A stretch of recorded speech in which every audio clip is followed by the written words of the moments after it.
Okay, so let's start with answering questions. So I got a couple of questions today, and also I'm gonna cover something that came up this week that we can all benefit from. So again, it's a lifestyle car flippers group, so it's mostly oriented for if you want to buy cars at corporate and insurance auto auctions with intent to resell them.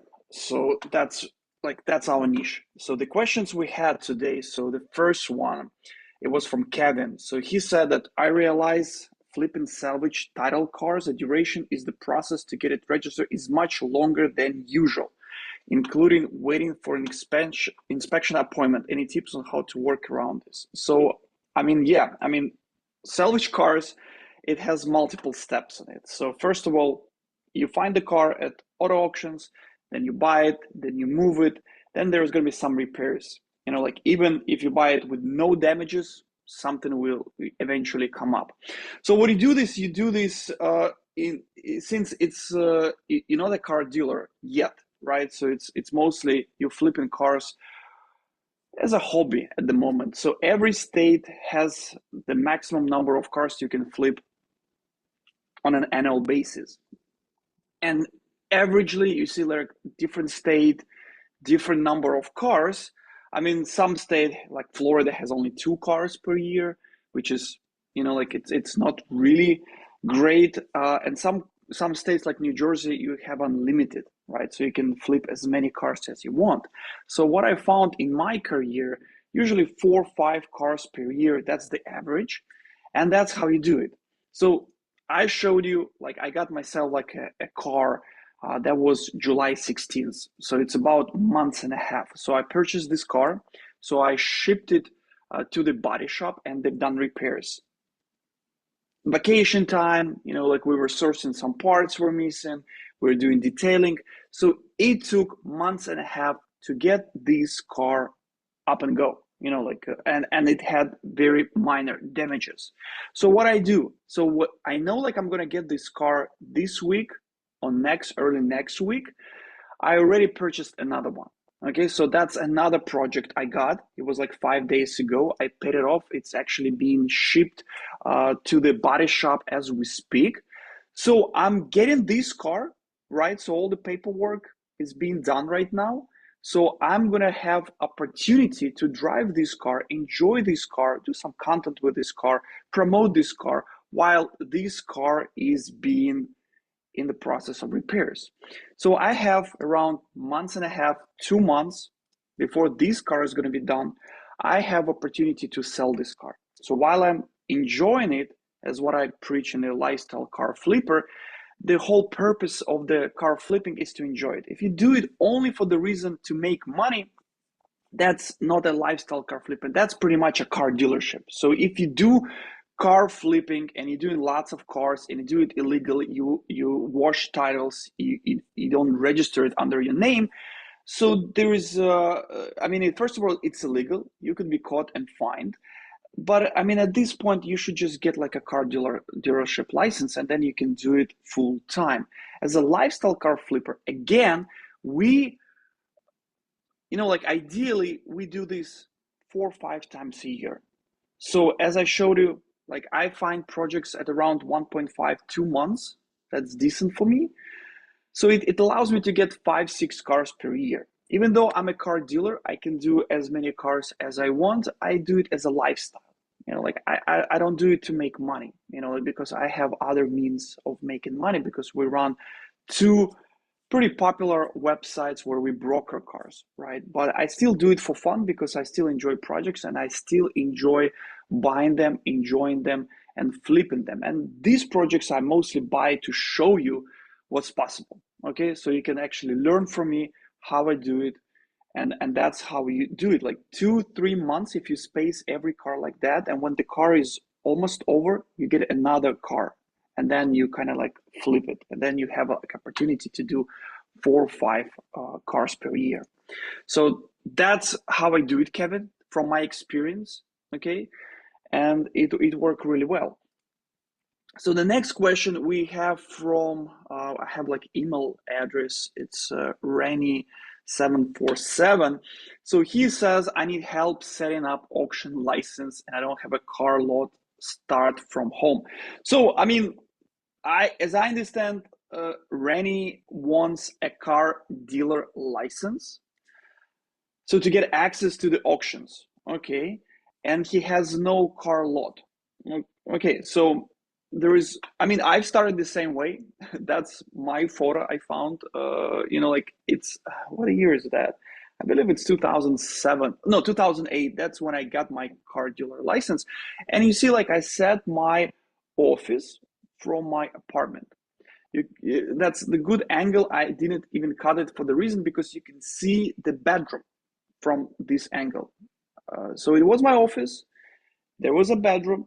There is a catch, like if DMV allows you to do business from your home, and most states allow it, like California allows it, other states, like I heard, like also allow it. There, you will be able to do only wholesale deals, and by wholesale deals, what it means.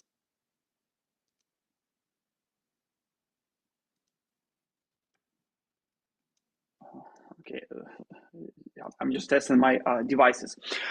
So what wholesale license means, it means that you can only sell it to car dealers. You can sell it at the auction, but you cannot sell it to private party, meaning you cannot sell it to public. There is a catch, right? And I've started from my apartment, and it was only, I believe, I just paid for the license, for the wholesale insurance. I don't know. I think it was like $50 per month. So it was pretty cheap, but that was limitations. Like dealer to dealer auctions, or you can do export. And I actually been doing, like, since I understood like wholesale is kind of like different game. There's very low margin game. Like I was buying it at the auctions and selling it at the auctions. Still, the margins were not that great. But then I found that export was a great way to use my wholesale license. So answering this question, like if you need like a help setting up your car dealer license, I mean the quickest way. I mean, mostly procedures are identical. You can go and Google your state car dealer requirements. For example, I'm opening right now dealership in Pennsylvania, so you can type Pennsylvania car dealer license requirements. Okay, something like that, and it eventually you find a government website like dealer services, and then you can click, and then you can like explore what requires. You see, it shows any prospective new user motorcycle dealer must be licensed through Pennsylvania Department, blah. So application and instructions on this website. So you click it, then you figure out what you need to get, to be, like to get like a dealer license. But mostly, what do you need? You need like an office. You need a lot if you want to do retail. You need bond with the state, $20,000, $30,000, $50,000. You need to have insurance. You need to pay for application. You need to pay for dealer plates, fingerprinting.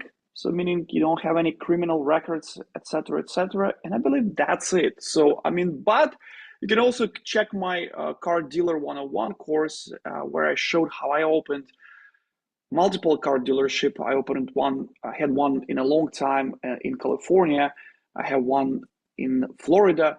I have one in Georgia, and I'm actually opening one in Pennsylvania. Eventually, probably thinking of opening one in Texas.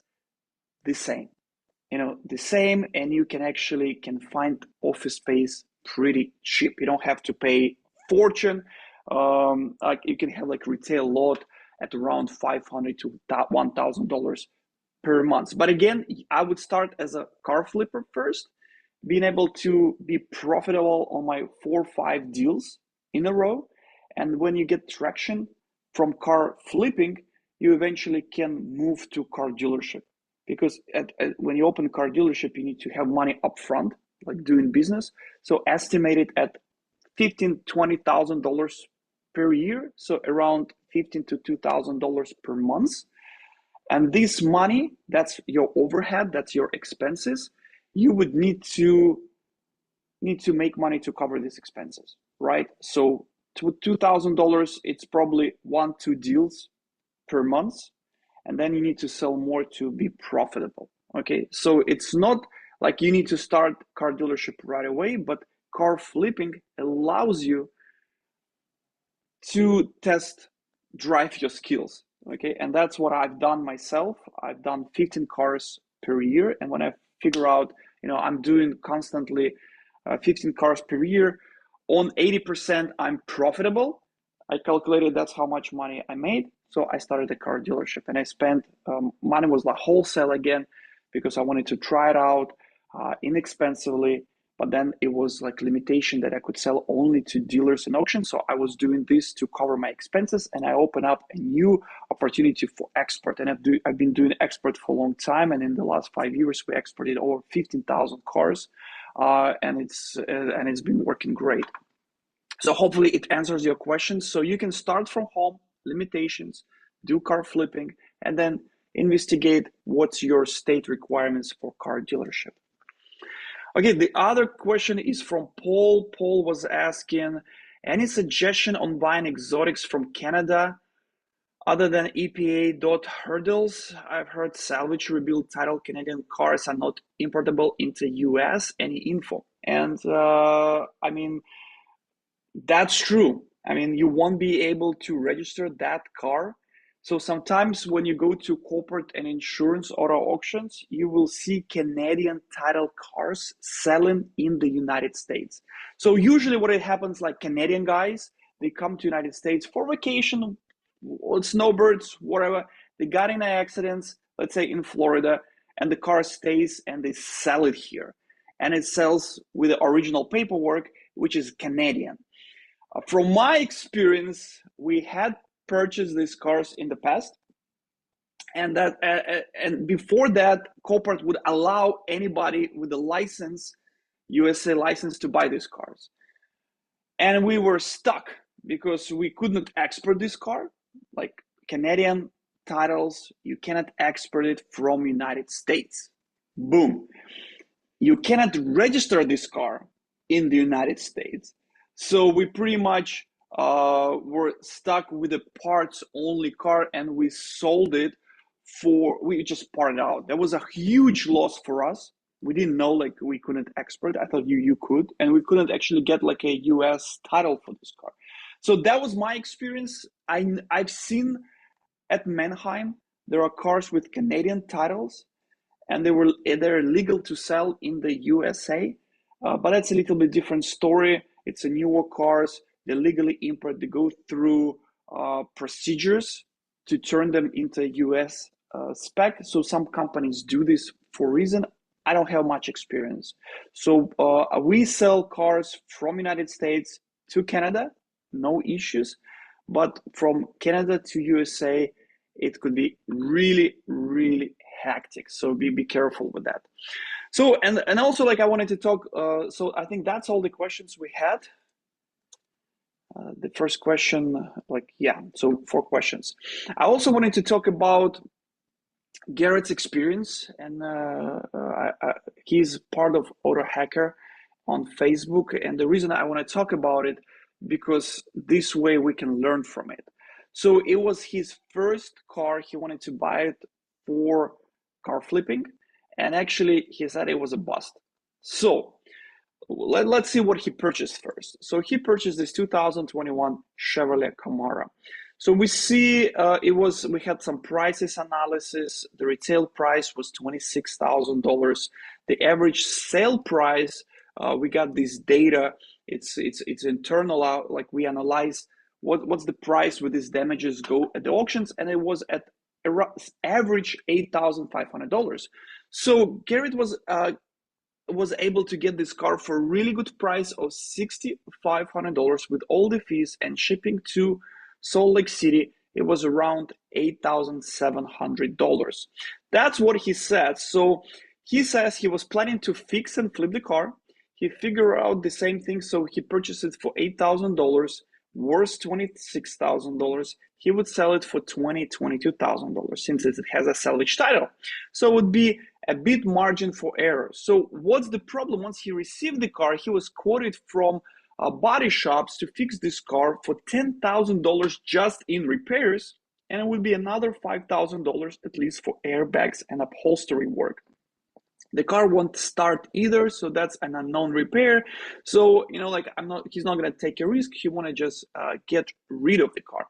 So I mean, the situation is Garrett got this car. So it's not like I'm gonna tell him, there is a specific reason I say, if you're new to salvage auto auction, in my free mini course, concentrate on no damages to minor damages cars. So this way you can get a track of what's going on. So here Gary doesn't know industry and the niche yet. He doesn't know like the body shops he wants to work. So 15,000 in repairs for this car, that's a retail price. That's the reason this car was salvaged in the first place. So when it was salvaged, what's the owner of the car? Like State Farm Insurance, they have their adjusters, and the adjuster goes and he says, okay, this car needs like a quarter panel replacement, okay, and he looks for retail prices. So he says, okay, like this quarter panel is like $1,100. He needs to cut it, weld it, do this, $2,000. He needs like a new door, new glass, new trim, new airbag, new fender, new windshield, whatever. So and that's the prices they usually get like as an estimate, and then the price is going to be like around $18,000. So insurance, State Farm looks at $18,000 repair they need to pay. They're like, oh my God, $18,000 on a $26,000 car, that doesn't make sense. So everything over 50% in repairs of the value of the car gets salvaged. That's the general rule, in insurance industry. But is it really like $18,000 to repair this car? No. So if you know people in the body shop industry, whatever, you could fix it cheaper. I'm not saying like it's going to be way cheaper. And if you put it this, I see some images on our Facebook groups, and people buy destroyed cars and fix them for $2,000 in their garage. But I mean, it depends on your skills and and what you can do, right? If you cannot do it yourself, you would need to use other body shop and labor to do that. And they probably quote Garrett $60, $80 per hour on the labor. You would just need to find body shop with whom you're comfortable working and who can do repairs without making a fortune out of you. So they've done like here, like of course they're making a fortune of Gary like on $15,000, and so how would you estimate it? So usually when I want to flip a car, that's kind of like the thought procedure I follow. So I would need to know the purchase price and shipping price. So let's do it live on this call. So he purchased it for $8,700. So how would you do estimate repair, right? So this is kind of like involved. I had like a specific video for that on my YouTube channel, but pretty much you need to do your own research. You would need to go to eBay, getusedparts.com, and you would need to search for parts for this vehicle to estimate what's the real parts replacement cost. So I found the fender is like $300. So let's say fender, $300. I found the whole door for $1,000. The quarter panel, there is two ways you can either replace it. That's a difficult procedure. You can fix it. Probably for this case, I would go to fix it. Okay, don't blame me. But usually when I purchase cars like that, I replace the quarter panels. So so we have fender, door, quarter panel. So paint job is going to be like $1,000 on this one. Repair on quarter 1500 based on my experience. Windshield, I'd say 350. That's the average. Windshield. Okay. What I don't like about this damage, it has airbags deployed. Usually hate it because over here there is side airbag, and then yeah, you need to do the upholstery work. And what I also hate, there is two curtain airbags deployed as well. When curtain airbags deployed, the whole headliner needs to be replaced. How would you estimate it? I would go to eBay.com and I would search for Chevrolet Camaro curtain airbag. Let's see. At least like to get me what's the price. So like I see 300, 600, 500. So let's say we need two of them. So curtain airbag, I would put 1500. We also need headliner. You would need a headliner for sure. So like that's how I do it. I go and I research it. Headliner.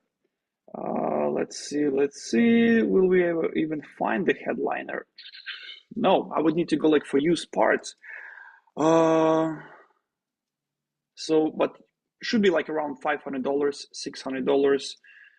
Also, what else is gonna go with this car? So you would need some work. Maybe headliner is alive. You can actually iron it and fix it. There is also like belts and tensioner. So we need to like Camaro driver belt. So they're inexpensive.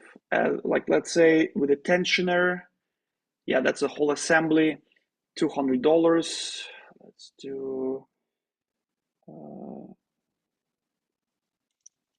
seat belt, SC200. What else I see? Probably, I'd say since it's a side damage, probably some suspension damage. Probably. Since it's Chevrolet, not very expensive, but I put $500 here. What else, guys? What else? So fender, hope the rim is good. I hope the tire is good. There's some scratches from the foam bumper. I think it's going to be fixed and left as is. There is some assembly. That's not a big deal. That's not huge issue. So let's see. Let's just calculate like what I got at the moment. So that's just like bare minimum. Okay, so we have like fender, we have door, we have paint, we have quarter panel, windshield, curtain airbag, headliner, seat, suspension. There is like actually airbag in the seat, so we need to find seat airbag, side airbag, side airbag. So that's $100. That is not bad. Side airbag, $100. Then you need to flush the SRS module. So flush SRS. Let's see, SRS module. Reset, it's $50 if you ship it. Let's do 100. SRS reset 100. So I got $7,000. So plus I usually like to get 15% or 20% extra just in case. If something over the budget, plus we do 20% unexpected. So we got here at $8,500. So that like from my experience, actually when I saw the car, I would say like automatically I had the number $7,000 without even calculating, but it based on experience, like I calculated. But $8,500 repairs. So the total price, is gonna be $17,200. So here we have $17,200. Now estimate the retail value. Why we do this? Because we need to sell the car, right? It's a car flip. So I search for 1LT, that's the trim. Like we have this gray color, low mileage, very nice, 2 liter. So that's what I'm looking. That's the prices I get. So 28, 28, 28. So I think 28, that's the price on this vehicle at the moment. But when we're gonna sell the car, we selling this car comes with a salvage title, rebuild title, salvage title, doesn't matter. So we need to subtract 20% to 30%. Since the car is $28,000, 20% is a $5,600. 30% is, let's see, 28,000. It's $8,400. That's the discount we need to provide to the buyer who's going to buy our car. Because I mean, if you advertise this car at around $26,000, what's the point for the end user to buy our salvage rebuild car? Especially he sees the photos, he's like, oh my God, like it was a heavy damage. Why would I buy this car? So we need to provide him like a discount that he feels that's going to be like a decent, like discount to take rebuild salvage, because it's a deal, right? So I'm going to go for the maximum, like in this situation, 30%. Since it was like on a heavier side accident, I want to go like, I'm going to give you a discount of $8,400. So since the price we saw 28.8, I think the target is a $20,000 car. That's we're going to try to sell it. That's what actually Garrett was planning on $22,000. You can start with $22,000 and then just go from there. And if you see, based on our estimate, that's the price we are in this car, right? But then you would need to also register the car, and that's the cost because you not a car dealer yet. You need taxes, right? Depends on your state and registration. Based on your purchase price, another $1,000 at least. So we have this at, let's say, 18.5. So selling this car at $20,000, we got $1,500 profit. If you ask me, is it worth it? I'm gonna say no. That's my honest answer. Like $1,500, no. On this kind of car with this kind of damage, you would need to target at least $3,000 in profit, because that's gonna take 2-3 months in repairs. Okay, so think about it like it's $1,000 per month. You're gonna get paid dealing with car, and you're gonna put lots of time and effort in this. Okay, so that's why I don't recommend this kind of cars. No, I mean, when I got this car for myself, I'm familiar with these kind of damages. So this damage is not that bad, even if it looks bad. So I would replace the fender, I would replace the suspension, I would replace the subframe, and it had some parts, like I would just put it together. But the good part on this car, on this Chrysler, the one I purchased, I don't know if there is a picture, there is no airbags deployed. There is no SRS module I need to, to reset. It's good condition car. I hate doing airbags because not everybody is going to actually fix them. And it's a big expenses. Let's see over here if you do this tensioner, because that's the part.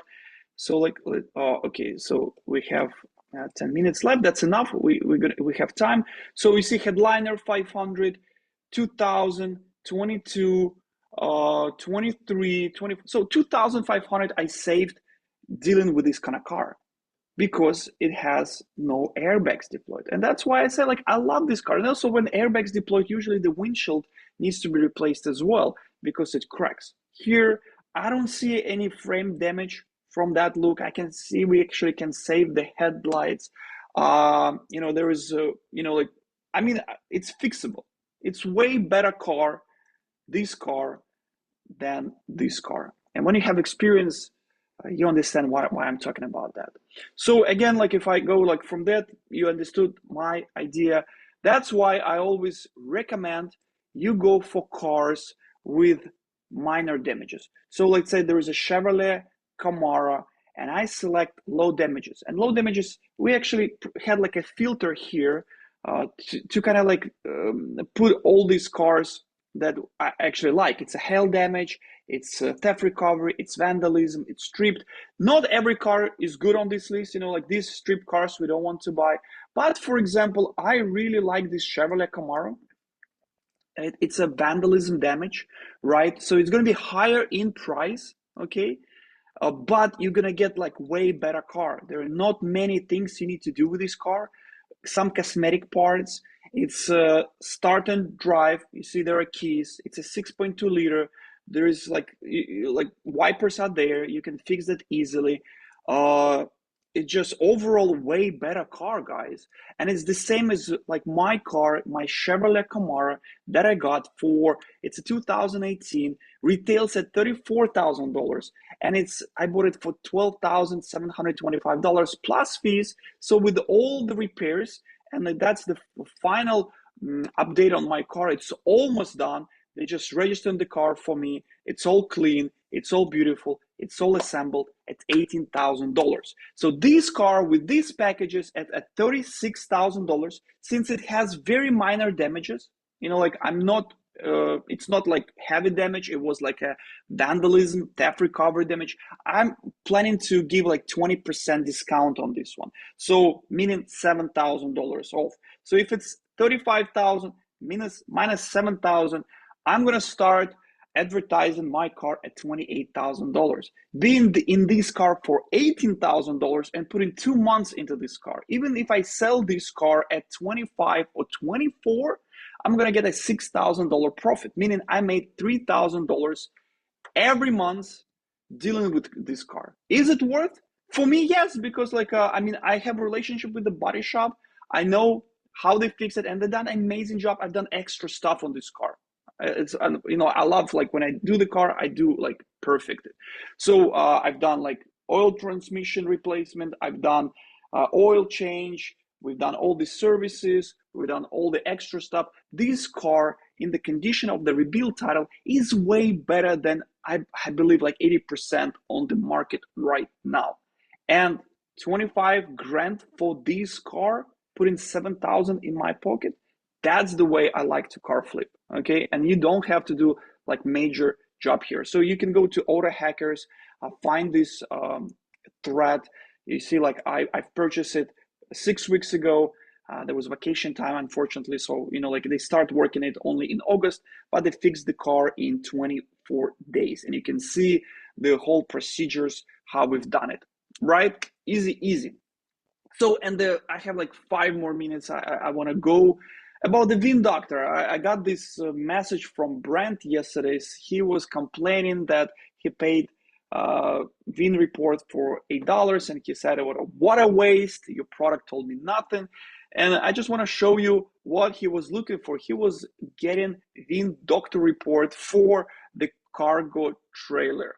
Okay, but still VIN.DOCTOR revealed some very important information that many of you missing. What actually Brent was looking, he said he was looking for the size of the trailer. Carfax is not going to show you the size of the trailer. VIN.DOCTOR is not going to show you the size of the trailer. For size of the trailer, you would need to go to Spartan Cargo website, find their contact information, call them, send them the picture, and I bet they can tell you what's the size of the trailer. But VIN.DOCTOR is not going to do that. Instead, what VIN.DOCTOR is actually done for this trailer, it found the salvage disposition despite the fact that on the website at corporate, it's stated as a certificate of title, as a clean title. So I always tell you, check VIN.DOCTOR for salvage disposition. That's the money right here. We see salvage disposition from the insurance company. So even if the title is clean, the next time you go and register this trailer or car, you're gonna get, what are you gonna get? You're gonna get the salvage title. So, and that's already worth the price, because this $8 you spent on the VIN report, but the diminished value of this trailer with the salvage title compared to the clean title, that's the loss of 20-30%, right? And if the trailer is like $10,000, you already lost $3,000 on the spot right away. And again, if you looking for ways to learn, we have great community, so you can ask your questions here. We're going to do this Q&A weekly. That's my way of bringing value to the group and to this community, and hopefully we're going to get more people join us, even though I'm do it during afternoon. It's convenient for me, but there's going to be a replay. And then, yeah, I mean, I provide so much different courses, how to start, like doing car flipping and how to buy quality cars. And actually, you can check my AutoHacker starter kit. That was a big seller recently, and we have some really good results out of it. So the time is up. So thank you very much who joined me, and thank you very much for watching this replay. So I'll see you guys next week.